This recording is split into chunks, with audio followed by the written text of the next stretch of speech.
My Hero Academia Vigilantes, episode 10. Baby was born in China. The number of people born with quirks has been growing since. With no signs of slowing down. With 8 in 10 people born with a quirk. And 2 out of 10 feeling really left out. Long story short, now I'm kind of obliged to keep playing hero. No, that's the excuse. Public, You're not obliged. I'm the masked vigilante known as the crawler. That's not true. What we do isn't exactly legal. Who cares? We do it for the good of the world. With a smile on our faces. Interesting to have that intro now. It's been kind of tough, but in the end, it's not like it's all bad, right? Oh, interesting. Right now, I'm actually spending time with my family. Yeah, we need his backstory right now, as soon as possible. There's so much he's not telling. He also flinched in a big way when, I think it was Makoto, suggested that he might have been a hero before. I got hobbies. Some friends, even.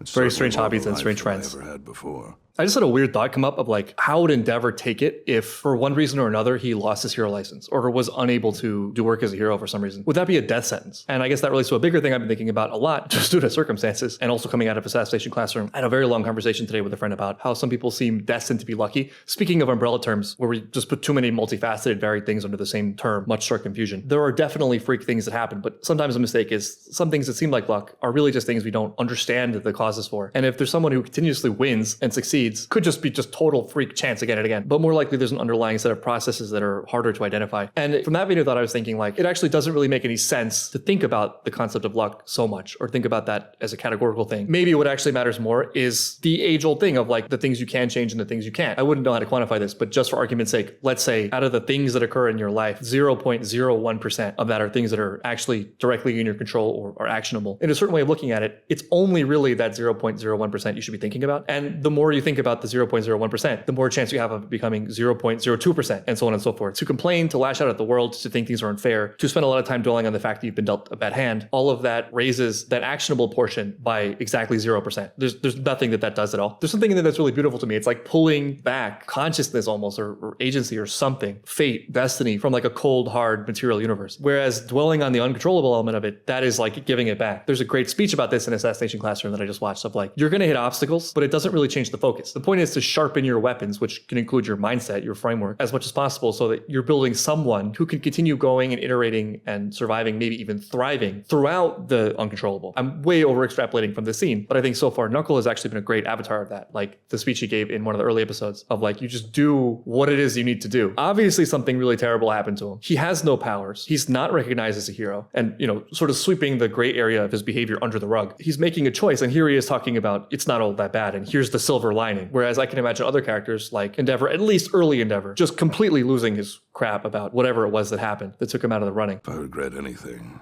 it's the fact I didn't come around sooner. Mrs. Oberon? Well, you're here now. You have no face. Did All for One get to you too? Regarding your wife's condition. Wife, that confirms it. Whoa, what the hell is this? No wonder.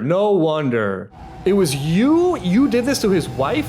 Or maybe this is like a dream that's conflating things? No, that looked like a vision, a memory. Okay, this clears some of it up. This is not an idle hobby. He's trying to save his wife. He's trying to get to the bottom of it. Yeah, I mean, I might punch some kids too. It's easier to sympathize with the urgency of it, at least. Is he trying to pick up girls at the school gate? He does kind of look like the type. Short hair with bangs over one eye. Hold on. Oh, it's her. Oh, she got a haircut. Oh, we're sort of on the trail. We're on the case. You there. Huh? You're scaring our students. Okay, Master Roshi. Never mind. Where'd she? All for One saw all their faces. What do you want with Hachiska? Oh, this girl's got dirt. Maybe she wants to see her fall. Is it even worth my time dealing with some stupid errand boy? Are you a villain too? Maybe it's just her. Whoa! Put those away, kid! What the hell do you take me for? Oh, it is her. Putting away Oh my god, that's horrific. Oh, so maybe she was being controlled? Came prepared. Do they even like... Yeah, they're kind of like mechanical, I don't know. Soga! Hop on! These are good friends, man. I love this friendship, this trio. Never thought these guys would like have development in a way that I like them, but that's My Hero Academia for you. No hogging the fun for yourself! Obviously, you've got enough to go around. Awesome. You love to see it. Friends are friends, you know? Doctor just dropped a bomb on me. But hey, it's not like doctors can see the future, right? He's trying so hard. Tomo, hurry home, it's getting late. Your father and I You're both worried. Oh no, did they have a about kid? you. Oh no. Hey, rest easy and leave Tama to me, okay? He's putting this whole thing on his I've shoulders. got a plan. She'll be back with us soon. What? Wait, what? What? Wait a minute, is that B girl? What is B girl's name again? Also, the wife has the same eye patch. Maybe it started with her somehow. Maybe it's like a parasite. That's a crazy connection and just adds so much more personal thing to this whole search and the whole drug thing. I told you the card was just so you'd know how to reach me. I like how we've just let bygones be bygones. I managed to track down the school her uniform came from, and I got attacked for it. That's kind of creepy, but okay. Have you told your partners? My partners. Don't tell me you're worried about Koichi and Pop. He hasn't told them anything. Yeah, he's 1 foot in, 1 foot out, doing his thing and keeping them out at the You same mean time. they're bait? Right people, right places. What? Freaky Fish Grandpa? Bygones be bygones. Not that I'm really expecting you to listen or anything, but I think you need to get some distance from all this mess. The drugs and your man FFG. That would be smart, but no. They've got nothing on the old dude. That man is all the way out of his skull. All the way. I think he's a lot more grounded than he appears. Long time no see. Are your injuries all healed up? You still haven't found a skirt that covers your whole butt? Shut it! 9 out of 10 respondents say it's a cute butt. Guess you must be nice if you're this friendly with the guy that kicked the crap out of you. We have an ass-kicking triangle here, or just straight line down. Koichi at the bottom. Koichi got his ass kicked by this dude got his ass kicked by Knuckle. Let bygones be bygones. There's a greater threat. The biggest evil society has ever known. Drugs. Using them as bait is a pretty dark way to read that. Maybe there's an element of truth to it, but I'm reluctant to think that's the whole story. Though there's like a building case and rationale for his desperation. Oh, you know, a lot of stuff has happened between then and now. This is true. Hasn't it, Soga? Yes, it has. Huh? Huh? Steak! Oh, bite me! Is this guilt at what he knows about the situation? I'm home. Hey, you want to hear something crazy, Mom? Oh no! Oh yeah, Dad. I thought this It girl looks was a like the bank casual. Cut off your card. She's not a casual. Your credit's kind of garbo. Oh, good though. She's all in. It's a decent enough place to live, but I think I'm starting to get sick of it. Well, maybe it's time for me to buzz off. Cool pun, bro. Very parasitic. Oh my god. Just the power of will. See you soon. I'm confused about the relationship between B-Girl and his wife and missing daughter. They asked me to do an event on the roof of a department store just in front of the station. Oh, yeah? Sounds like you're hitting the big leagues. We're moving up from that one lamp I've only done street performances. on the same lamp. So skip this one. But then, What? No. what if I never get another chance like this? You should always do it. She does want to do it. Oh, that was a Koichi, test. Think I should? You're Some asking me? reverse psychology. You absolutely should do it because the embarrassment is not a real risk. Just think it through all the way, right? The fear exists very generally and then sort of goes away as you get more specific. So like you think about a big thing, something that's challenging, probably something that is social or contains a social perception element. Initially, that's really rattling, but then think it through. Okay, you do the performance. Firstly, if you prepare well enough, you probably will do fine. In the case that you make a small mistake, people will forgive it. People may not even notice. The people who would care, they're probably out there looking to hate already. They're just haters to begin with. So you're never going to make them happy in the first place. People will probably just have a great time. If somehow it's to the point where you make a catastrophic mistake, which seems pretty low chance, you'll be a little bit embarrassed maybe, but your life is going to be more or less the same. You can address the mistake if there's something you can do about it, and you get back at it doing the thing that you already know people like about what you do. In almost every situation where I've been presented with an opportunity that activates the same sort of anxiety, I almost always regret not doing it. And very, very rarely do I regret having done it. And in fact, I think what happens most of the time is I'm really happy I did it, and I can't believe I was so anxious about it once it's over. Think deeply, Well, Koichi. let's think. Everything's gonna work out. He's gonna blow it. Generic bull crap! Maybe don't. Why don't you support my Oh no, any road, any path. It's better to try and fail than not try at all. Agreed. Succinct and to the point and right. Poop. Oh, you got got a this, kid. boop from the great one. That's all you needed. All of your dreams shall now come true. I figured we should Oh, go this to is not the Makoto for advice. right way, Just let me Koichi. take care of everything. He's so clueless. Though she's a great choice. Now, don't make it such a big deal. Could you at least try hearing me out? Yeah, she I'll be also transparent. is a cheerleader and like hosts DJ events for Captain Celebrity. And no one will hear about your group's masked escapades. Also, nobody really cares about your group's masked escapades, but I want to do some professional work for you. this is huge. At the risk of sounding cocky, I'm extremely good at what I do. No cockiness, just pure confidence. I won't Get force in. you into it if you have someone more reliable. So then, Someone more reliable? Hey. Think harder.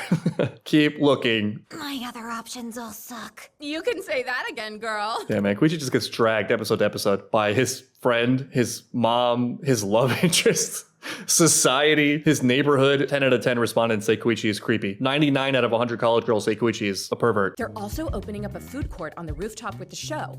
So between those things, it doesn't seem very serious. No, that's huge. More like something to keep the shoppers up there entertained while they eat, along the lines of dinner and a show. But this is maybe good psychologically. Let's just love take the those pressure sorts off. of things. We're gonna blow the food right out of their mouths. Is that really all I'm worth to them? Kinda sounds like they're making fun of us.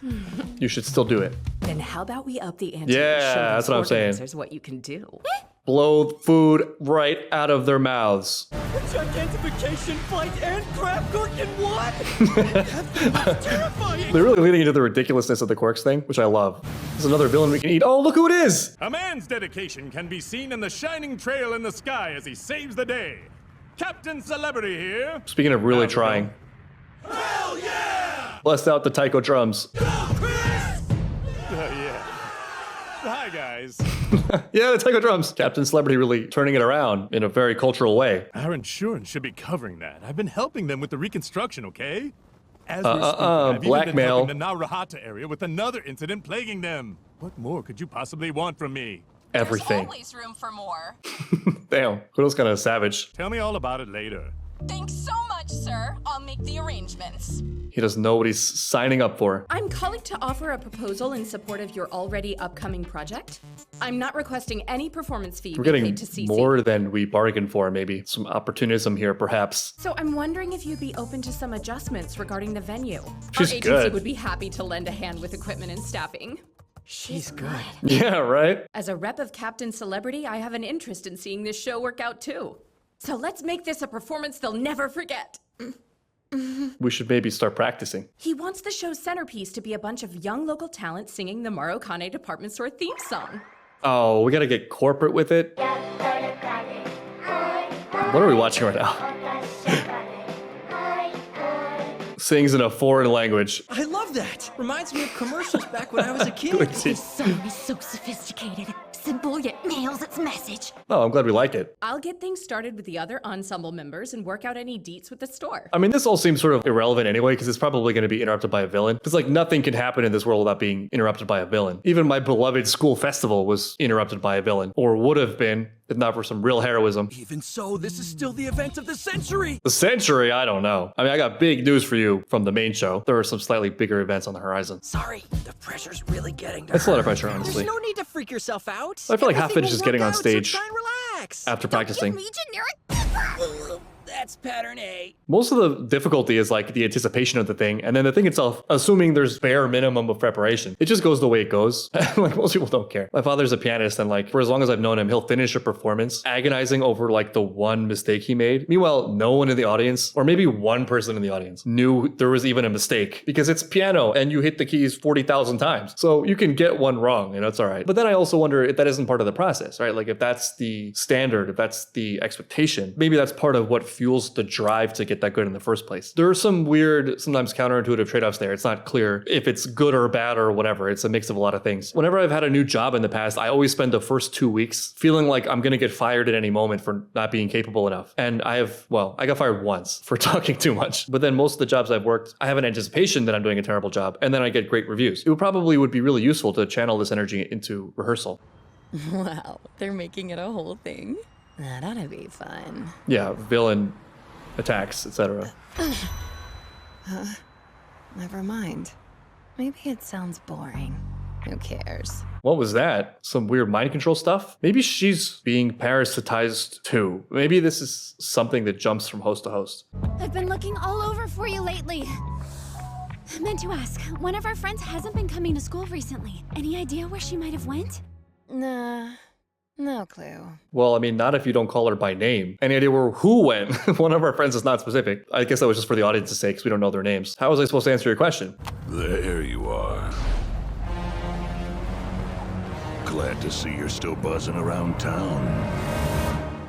Okay. Knuckle, man, such an interesting character. I want so much more from him right now because he's got such a beautiful, golden, strong, inspirational heart. And then he's compromised by the situation and his wife and his kid, who may or may not be B-girl, but it doesn't seem like he recognizes her. So it's a little bit confusing. Maybe they're burying the twist like they did with Dobby. One thing that's pleasantly surprised me about this show in the first few episodes is that nobody's irrelevant. I mean, I guess it was just my mistake for thinking this in the first place, but like the initial goons, they're actually allowed to develop friendship bonds. And then Makoto, who could have easily just been a one-off, she's a main fixture. Ingenium was there. It could have just been a cameo for fans of the main show, but he's around, like he was in the last episode as well. It's got a nice, small community feel and a great way to fill out some of the themes that were already in the main show, but maybe didn't get as much coverage because of what that show is trying to do, what it wants to focus on, while still having the general main important heart of the main show. I love the opportunities and conflicts for all the characters. They're not like perfect shonen protagonists. As much as I love the perfect shonen protagonist, if it's grounded, it's cool to see like what happens to flawed characters if they have the smallest inkling of that shonen protagonist's grand spirit and heart, and how like it gets to them eventually. Little by little, they will probably succumb to its weight. I was thinking about something like this recently about like, I don't know exactly how to phrase it, but like more important than the individual snapshot of someone or the goodness they're exhibiting is kind of like the depth of the highest thing they answer to. Sort of like there are layers to a person's internal composition, and someone can have a real goodness at sort of a medium or superficial level, and it will work most of the time until they're rattled or shaken up, something threatens their existence, and then like whatever is deeper than that will just immediately take over any of the goodness that they have. Meanwhile, on the other side, you can have somebody who's kind of rude, doesn't have the best framework for their day-to-day life and the choices they make, but has some sort of spark, or they've seen something, they've touched some real goodness that's in their core. And I feel like often that'll just gradually grow out into the other layers because it's the deepest one. Another way to look at it is sort of like you're trying to dig down into the root of goodness, but at every layer there's a distraction. So sometimes really good things and really important concepts, they're applied at the wrong level or a very surface level. So like you want goodness, but you get fixated on some sort of thing out there outside of your control, whether it be current events or politics or your friend circle or whatever, some internet fight, some very specific issue that becomes the point of fixation on which all that energy is channeled to the eventual exclusion and detriment of that pursuit of goodness. So you end up with people who are really disciplined and courageous doing terrible things because they got stuck on sort of a medium level of what goodness means. Like goodness means my faction, for example. I think Koichi has it and is struggling with it. And I think Knuckle has it and is struggling with it, which is part of what makes it so thrilling to watch them take on greater and greater challenges.